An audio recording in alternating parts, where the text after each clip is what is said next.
Now, the greatest radio shows of all time. Suspense. The Shadow Node. Washington calling David Harding, counter-spy. Classic radio theater. The Great Gildersleeve. Fibber McGee and Molly. Dragnet. Gunsmoke. The Lone Ranger.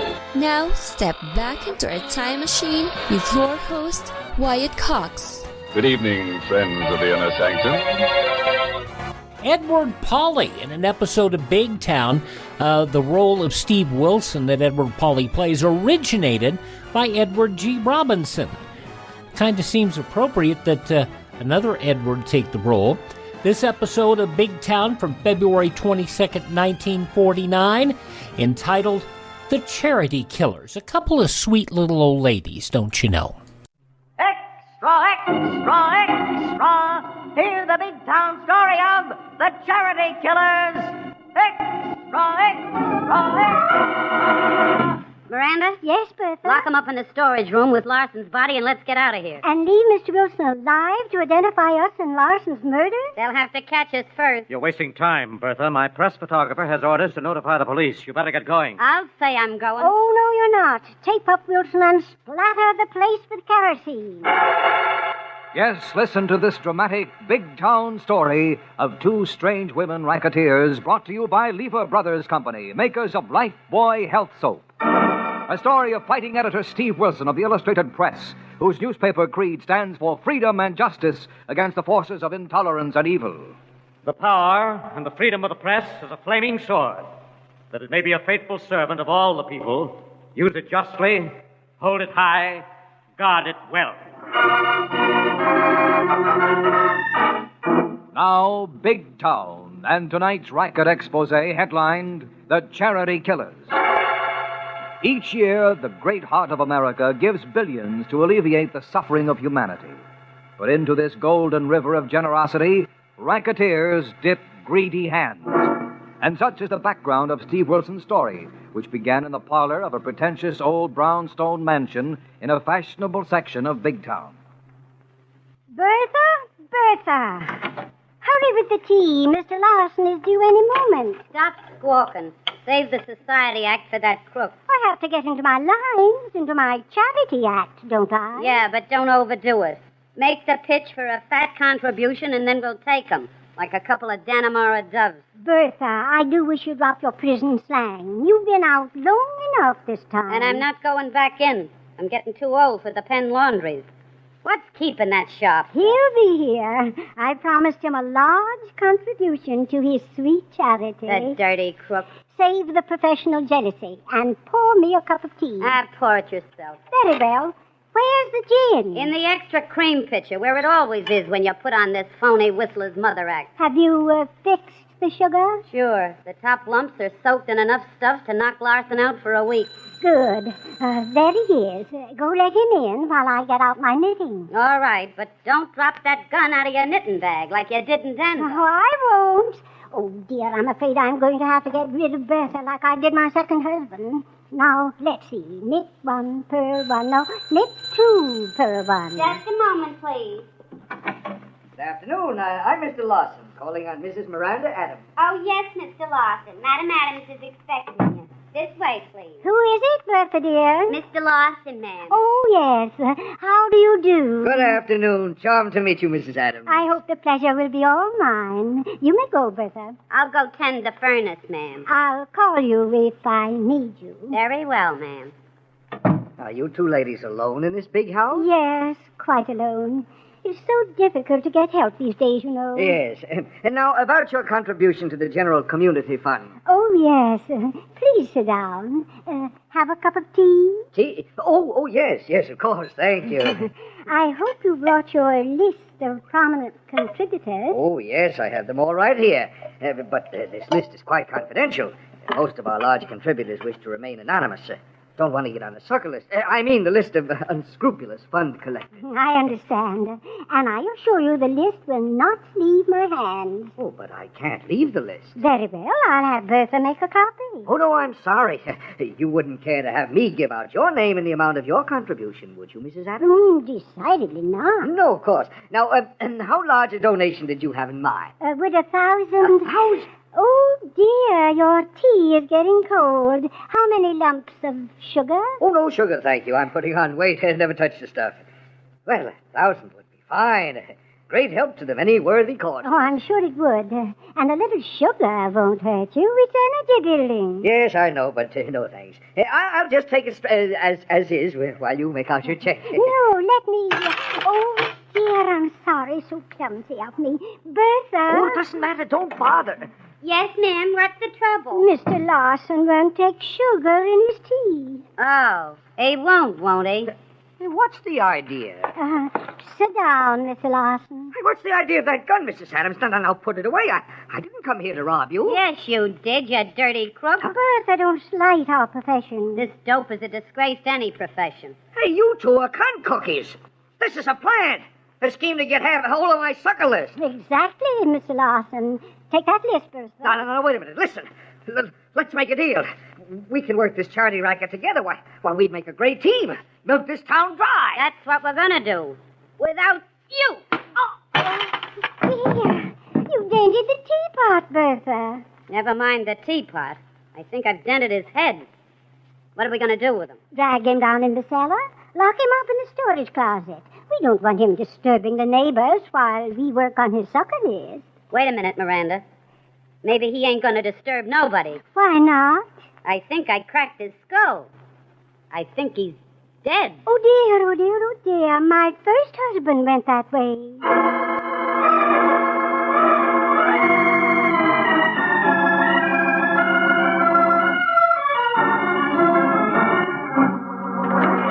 Hi, Steve. Why the general alarm for your wondrous girl reporter? Oh, come in, Lorelei, and close the door on those infernal teletypes. Uh-oh. Now what have I not done which should have been done, as Harry the Hack would be wont to say if he weren't down with a grip? How would you like to impersonate the confidential secretary of a wealthy philanthropist? Anything for a story.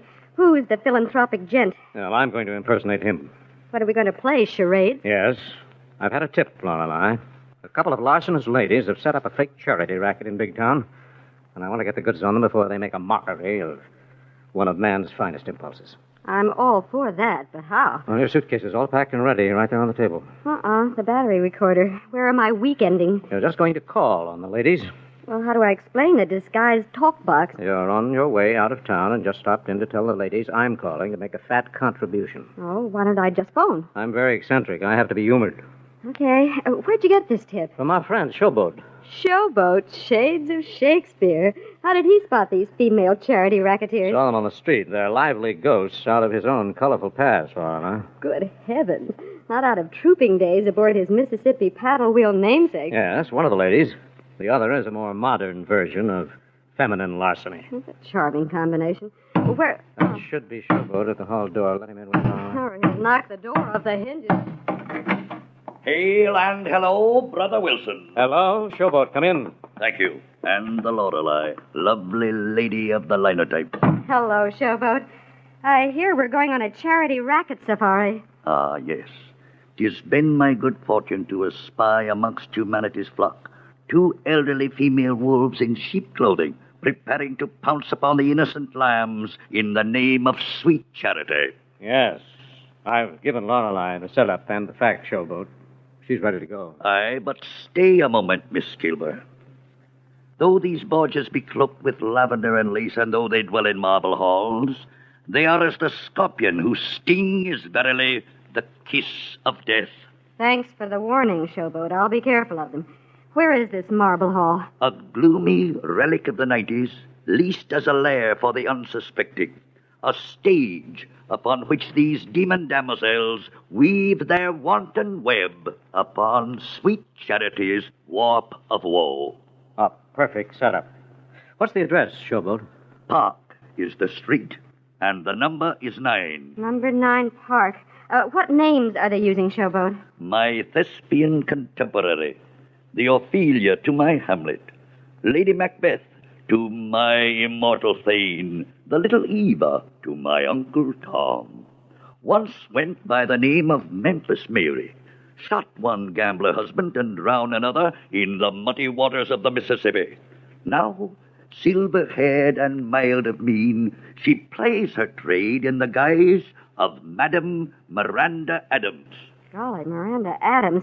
Who's her present partner? Judicious inquiry reveals only the name of Bertha, a muscle-bound, matronly alumni of many of our better houses of correction. Well, that'll be enough to work on, Showboat. How much time are you giving me to get their crooked charity pitch on the tape recorder, see? 10 minutes should be enough, Lorelei. Take Dusty and his camera, but have him wait outside until we arrive. Well, good heavens, Steve. Madam Adams will surely recognize Showboat. Exactly, Lorelei. And a recording of her reaction should be evidence enough to smash the racket and send the ladies to jail.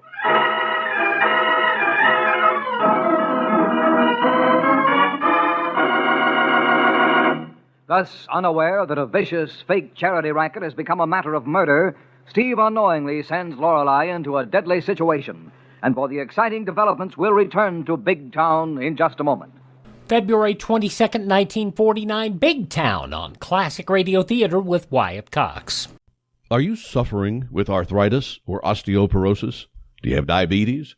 Did you know that these are just 2 of the hundreds of diseases that have seen improvement with Dr. Wallach's incredible longevity products?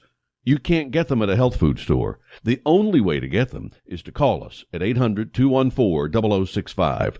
That's 800-214-0065. Do you have heart disease, fibromyalgia, or high blood pressure? Do you have a terrible time losing weight? Dr. Wallach can help. He was a veterinarian and cured diseases in animals. He felt that he could do the same for humans, so he became a physician.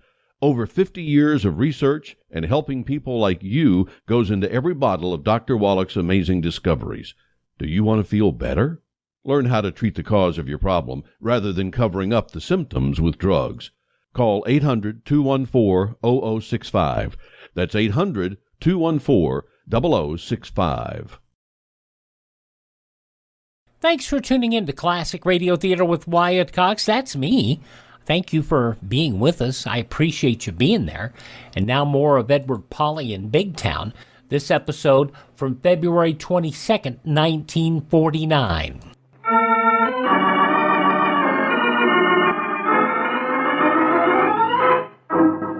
Now back to Big Town and tonight's spine-chilling expose of a vicious racket captioned The Charity Killers.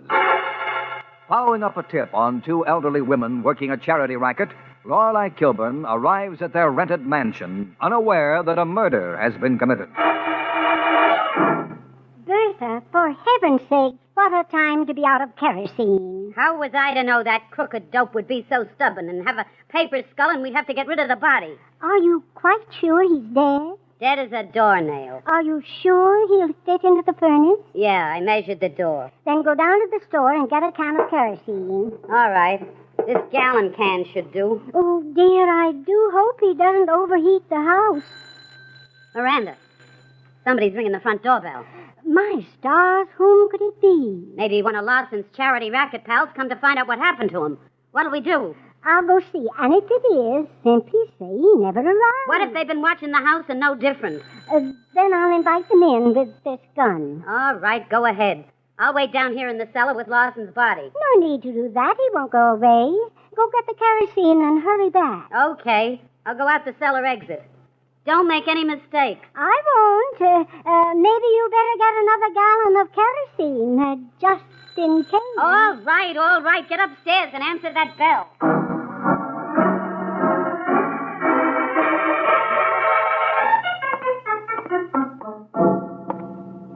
Do come into my parlor, my dear Miss Kilburn.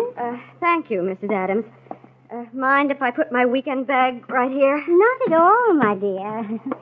And it's so kind of you to delay your vacation trip to prepare me for the arrival of your wonderfully philanthropic Mr. Wilson. Yes, you may think it's strange his sending me ahead to get the facts about your charities, but my employer is quite eccentric. I understand. And of course you want to know how the money is being spent, how many worthy causes are being helped, and the other prominent contributors in Big Town. Yes, that would interest and impress Mr. Wilson. Of course.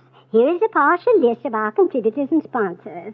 My, that's quite an impressive list. What's the matter, Miss Kilburn?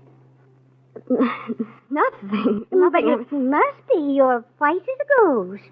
Oh, It's really nothing. I suddenly felt a little faint. It's rather warm in here. Nonsense. The thermostat is set at 68 degrees. Then it must be something I ate. I'm sorry. I'm afraid I'd better go. No, my dear, it's something else. Something that has startled and upset you. Something you saw on the carpet. Yes, Mrs. Adams. What happened here? Whatever do you mean, my dear? Who was hurt? Left that fresh stain on your carpet. Oh, that. Yes, that. Oh, that isn't what you think. I had a most frightfully clumsy housekeeper. She spilled some catsup. Catsup? For tea? Yes, I just sent her out to get some cleaning fluid when you called. That's why I answered the door myself. I see. And you're alone in the house? Yes. And what do you see, Miss Kilburn? Just who are you and why are you here? Well, I came to ask you a few questions about your charity fundraising activities, But now you are no longer interested in sweet charity. Why not, my dear? I have a feeling something much more important has happened here. And I have a feeling you're not what you pretend to be. Give me your handbag, Miss Kilburn. Uh-oh. It's a rather large gun for such a charitable little lady, Mrs. Adams. Don't get up. Just give me your handbag. Oh, save you the trouble of looking. I'm a newspaper reporter. A reporter? Oh, dear. Yes, I'm investigating a tip on your charity racket. All alone? In the hope of getting a scoop for your newspaper, no doubt? Not quite. Now, you better put away that gun or you'll be facing something much more serious than grand larceny, Mrs. Adams. If you aren't already. My stars, you are curious, aren't you, Miss Kilburn? It's a reporter's stock in trade. Yes. Too bad. How so? Oh, dear me, I'm dreadfully afraid I'm going to have to take you down in the cellar and satisfy your feminine curiosity once and for all.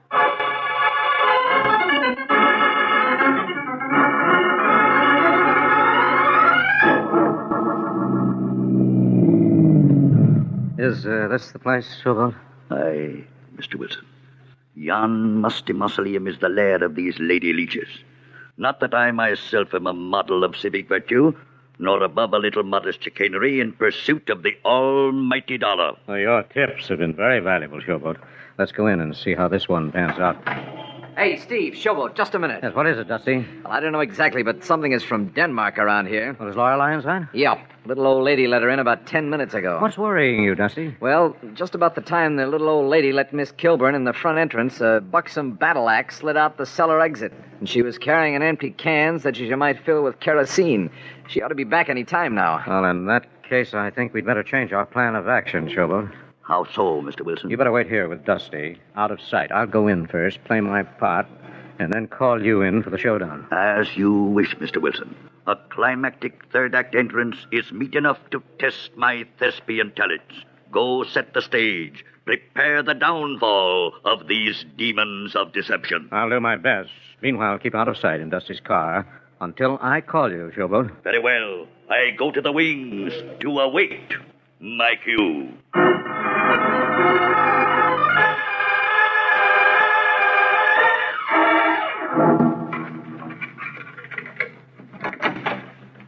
Good afternoon, sir. Good afternoon. I wish to see the lady of the house, Madam Adams. I am Madam Adams, sir. Oh, I beg your pardon, Mrs. Adams. Not at all. Ordinarily, I do not answer the door myself, but my housekeeper has gone to the store for some supplies. I quite understand. And what can I do for you, sir? Well, I'm Stephen Wilson. Hasn't my confidential secretary arrived to acquaint you with the fact that I wish to make a sizable donation to the many worthwhile charities I understand you're sponsoring? Why, no, Mr. Wilson. No one has called all afternoon. No one called on you? No one. Perhaps she was delayed and will arrive later. But no matter, for I think these things are much better discussed between the principals. Don't you think? Yes, in this case, I think I do. Then please come in, Mr. Wilson. Thank you very much. Forgive me for locking the door, Mr. Wilson. I have many valuables, and I understand the police are most lax in this neighborhood. And there are sneak thieves and footpads about. So I hear. Makes one nervous. But do come into my parlor. I was about to have tea. Won't you join me? It will be a pleasure, Madam Adams. Sit down, Mr. Wilson. You may find it a bit chilly, but my housekeeper will be back in a moment, and we'll have a lovely fire. That will be nice. You've no idea how cozy a nice fire will make this gloomy old place. I can imagine. Please sit down, Mr. Wilson. You seem restless, preoccupied. Have a cup of tea. No, thank you. Let's get something else settled first. Oh, your charitable contribution. No, where is Miss Kilburn? Miss Kilburn? Yes, my so-called confidential secretary. But I told you she hasn't arrived. And you lied. Otherwise, you wouldn't have known my confidential secretary was a woman. Oh, dear, that was a slip of the tongue, wasn't it, Mr. Wilson? And not the only mistake you made. That weekend bag standing there with the cards belongs to Miss Kilburn. Oh, dear, I'm getting careless, my old lady. All right, Mrs. Adams. Let's stop playing games. You apparently know who I am, and I know who you are, and what you're doing in Big Town. Very well, Mr. Wilson of the press. Like all newspaper persons, you're insatiably curious. And I'm frightfully afraid I'm going to have to gratify your wish to see Miss Kilburn. Quit stalling. Where is she? What have you done to her? What indeed? February 22nd, 1949, Big Town. The conclusion comes up following these important messages for your favorite radio station when Classic Radio Theater with Wyatt Cox continues. You know, I've told y'all how much my feet hurt from time to time, and I've also told you how much I enjoy getting to work because right here under my desk I have a pair of my slippers, Mike Lindell's new invention with patented fill, the My Pillow fill that, he works in the pillow so well, comfort memory foam, patented impact gel, and it has an indoor-outdoor sole for all-day use. Right now, they are on sale. If you go to mypillow.com, click on the radio listener square, you will see My Pillow slippers at 50% off, but only for a limited time. Plus, you'll get Mike's softcover book, What Are the Odds? From Crack Addict to CEO. Go to mypillow.com, click on the radio listener square, use my promo code USA, or call 1-800-951-8175. Use my promo code USA. Savings on overstock items, too, at mypillow.com. Here's some great news. If you missed the deadline to sign up for health insurance, or if, like a lot of people, you just have a plan you're not happy with, you still have a choice. It's called MediShare. It's a Christian healthcare sharing program. There are more than 400,000 members now, and they love it. In fact, MediShare has double the customer satisfaction rate compared to that of health insurance. And MediShare really is the gold standard when it comes to healthcare sharing. It's been around more than 25 years. Members have shared more than $4 billion of each other's medical bills. Plus, MediShare is for you. It has saved its members billions by advocating on their behalf. Best of all, the typical savings for a family is around $6,000 a year. So if you think you're stuck with a high-cost health plan that doesn't have much to offer, think again. MediShare has a 98% customer satisfaction rating, and you are invited to be part of it. Call now. 833-34-BIBLE. That's 833-34-BIBLE. 833-34-BIBLE.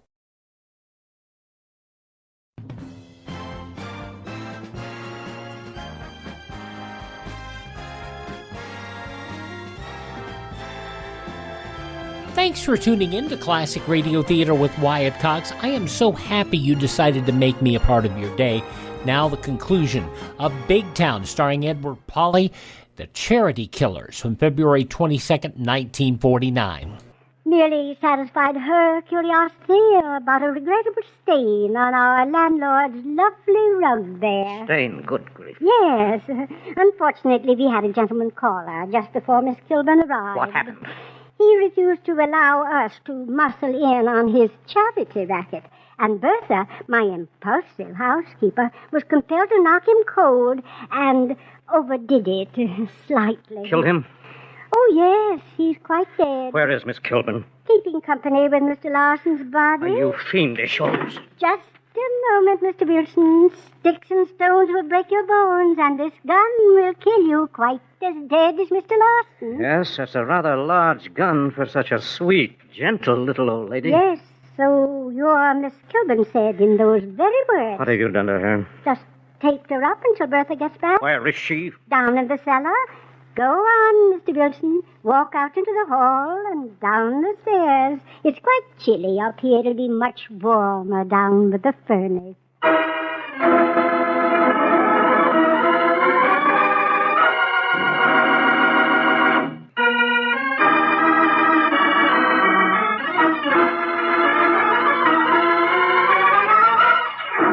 Now back to Big Town and to Steve Wilson and Lorelei, trapped in the basement of an old mansion in the deadly cover-up of the Charity Killers. Keep away from Miss Kilburn, Mr. Wilson. I know how to use this gun. So I understand from an old associate of your Mississippi showboat days. My stars, that was 40 years ago. Who could it be? An actor. And like your first husband, a gambler on the river. Showboat. Showboat. That scene stealer. I would have thought some woman shot him years ago. Unfortunately for you, he's right here in Big Town. It tipped me off to your fake charity racket. What are you listening for? Expecting, Miss Wilson?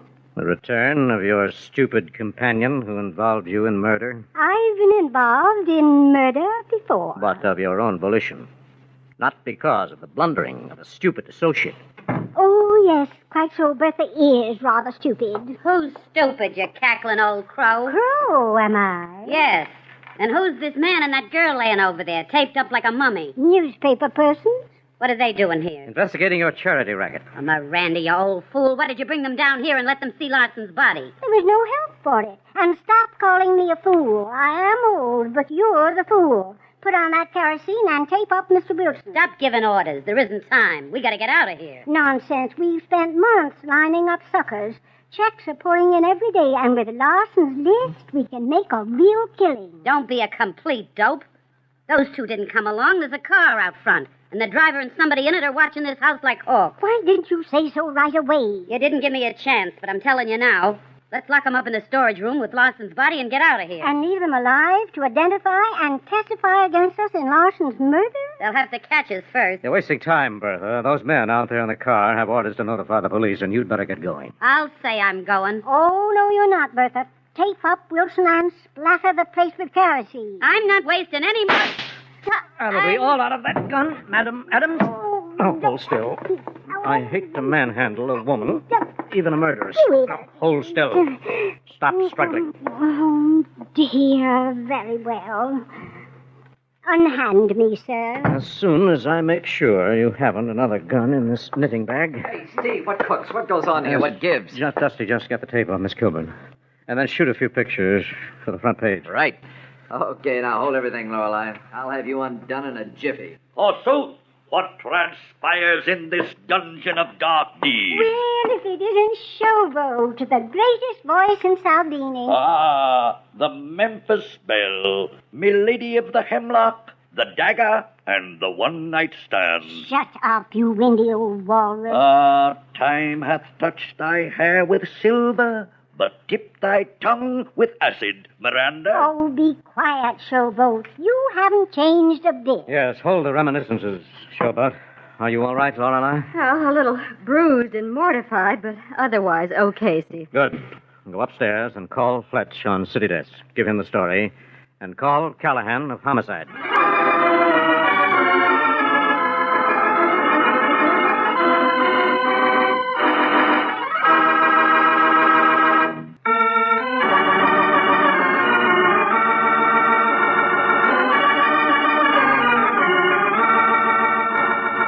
In tonight's Big Town expose of the fake charity racketeers, the murderess Miranda was tried, convicted, and imprisoned for the rest of her unnatural life.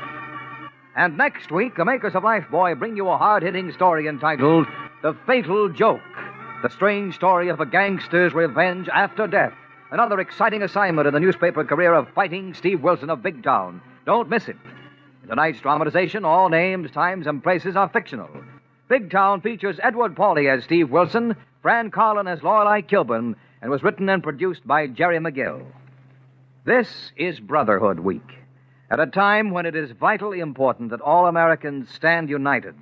Let us recall the American principles of tolerance and understanding toward one another, and let us practice those principles throughout the year.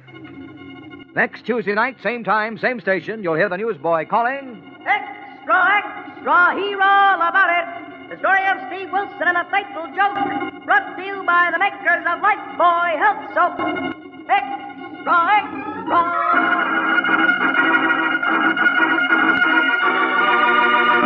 February 22nd, 1949, Big Town on Classic Radio Theater with Wyatt Cox. We'll head to Pine Ridge, Arkansas next.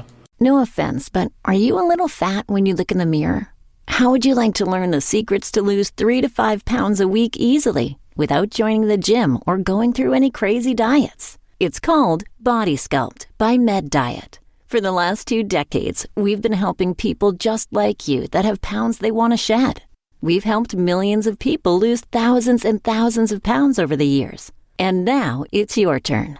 Learn the secrets of how to lose weight with one simple phone call. You'll see an amazing difference in a matter of days. Don't believe us? We'll offer you a money-back guarantee. If you're ready to start losing weight right now, call right now to learn more about your risk-free order to Body Sculpt. Call for your risk-free offer. 800-738-5332. 800-738-5332. 800-738-5332. That's 800-738-5332. Okay, quick explanation as to what's going on in this episode of Lum-n-Abner. By the way, this is Wyatt Cox, and this is Classic Radio Theater with Wyatt Cox. Lum-n-Abner, in the early days of radio, in fact, much of radio, they would offer premiums. And the main reason they offered premiums was so that the sponsors of the show would have a good idea of the real listening audience, not just what the rating services said. That's why we always ask for letters to the station and the advertisers, because ratings don't always mean a whole lot.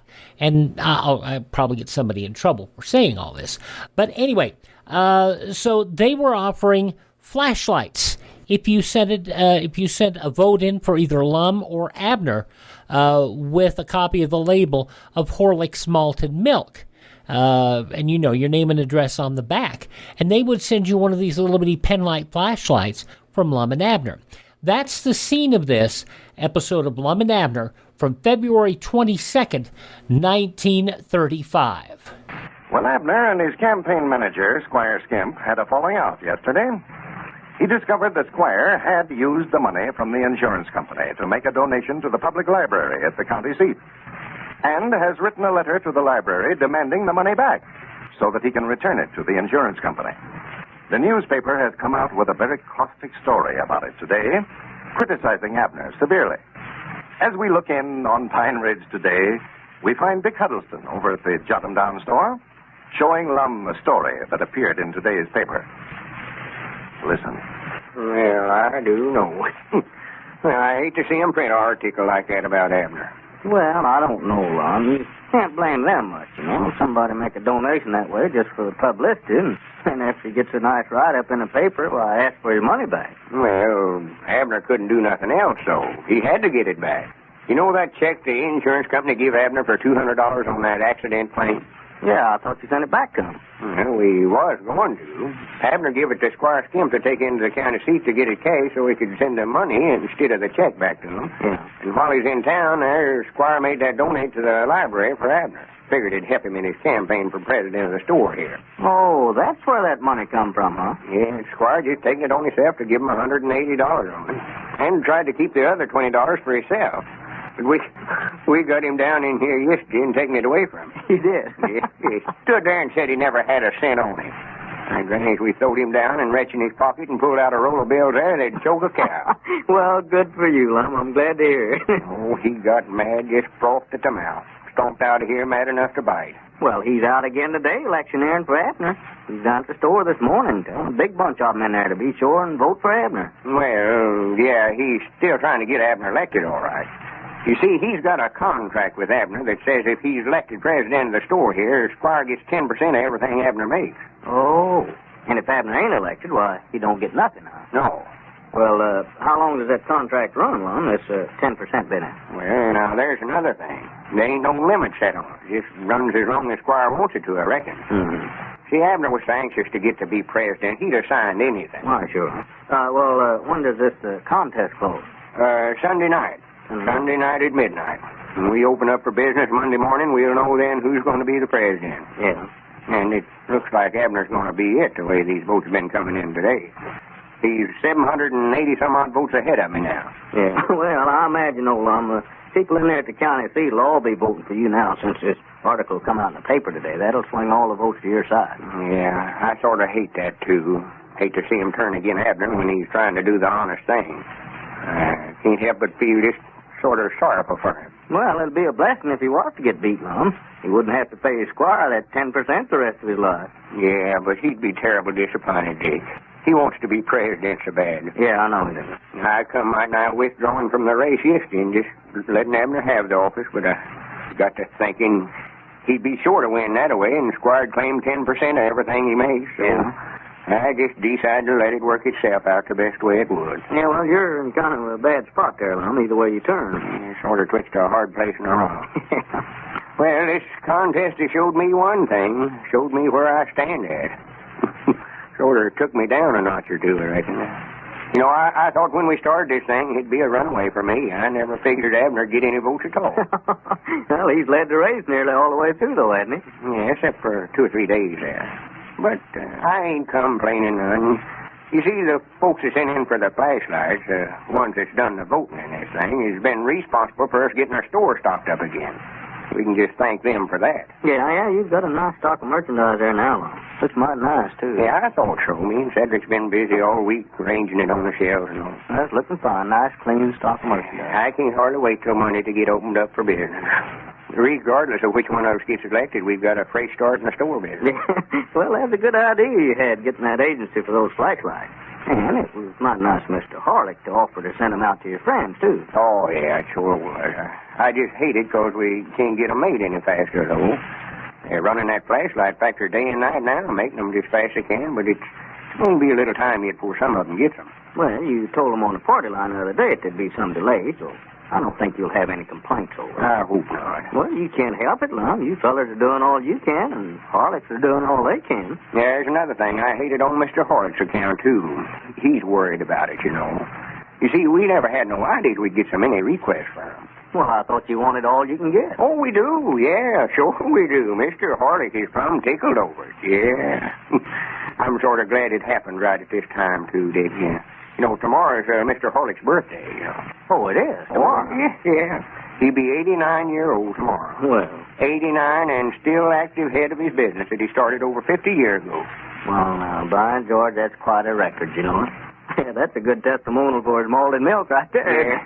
Yeah. I was just saying that... Wait a minute. Here comes Abner. Yeah. Well, he's not wearing that derby hat and striped vest today, is he? Oh, no. He give them back to Squire here yesterday and told him he was through. Done with it. Don't let on that I ain't trying to get elected nowadays, because if I was to win, I don't want Abner to think it's because I'm campaigning so hard to done it. Oh, yeah, sure. No, I wouldn't say nothing. I want him to think I'm trying my best. Well, howdy, feller. Yeah, come in, Abner. I got some good news for you. What's that? Why, I counted the votes a while ago, and you're 784.5 ahead of me now. Oh, howdy, Dick. How are you today? Well, all right, I reckon, Abner. Did you see that story in the paper about you today? No, ain't saw it. Somebody was telling me about it. Well, they're mad because you asked for that donate back that you give the library in there. Well, I figured they would be. They claimed you never aimed to let them keep it in the first place when you give it to them. Said you're just doing it to get votes. Well, just so that I get the money back. That's all I care about. Yeah. You get beat, you can just blame it on to that, Abner. I'll carry the county seat by 10-1 now, bound you. Yeah, you're going to have to get out here and work hard tomorrow, Abner, if this contest closes Sunday night. Yeah.